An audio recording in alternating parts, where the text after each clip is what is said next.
हवनयुक्त श्री नवनाथ पारायण व रुद्रयाग सेवा भक्तिमय वातावरणात संपन्न. अखिल भारतीय श्री स्वामी समर्थ गुरुपीठ त्र्यंबकेश्वर नाशिक येथे हवनयुक्त श्री नवनाथ पारायण व रुद्रयाग सेवा अत्यंत भक्तिमय आणि आध्यात्मिक वातावरणात भावपूर्णरित्या संपन्न झाली. या पवित्र सेवेनिमित्त गुरुपीठात सकाळपासूनच भक्तिमय वातावरण निर्माण झाले होते. श्री नवनाथ महाराजांचे पारायण, हवन तसेच रुद्रयागाच्या माध्यमातून विश्वकल्याण, सर्वांच्या सुख समृद्धी व आरोग्यासाठी प्रार्थना करण्यात आली.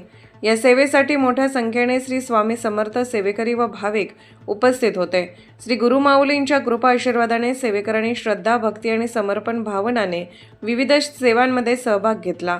यावेळी अनेक सेवेकऱ्यांनी अन्नदान सेवेतही उत्स्फूर्त सहभाग नोंदवत उपस्थित भाविकांना प्रसादरूपी भोजनाचे वाटप केले. सेवा, साधना, यज्ञ आणि अन्नदान यांच्या सुंदर संगमातून गुरुपीठ परिसरात आध्यात्मिक ऊर्जा व भक्तिमय वातावरण अनुभवायला मिळाले. सेवा हीच साधना आणि अन्नदान हेच श्रेष्ठ दान या भावनेतून सेवेकरांनी केलेल्या योगदानाचे उपस्थितांनी कौतुक केले. श्री स्वामी समर्थ महाराजांच्या कृपा आशीर्वादाने आणि श्री गुरुमाऊलींच्या मार्गदर्शनाने ही पवित्र सेवा निर्विघ्नपणे संपन्न झाली.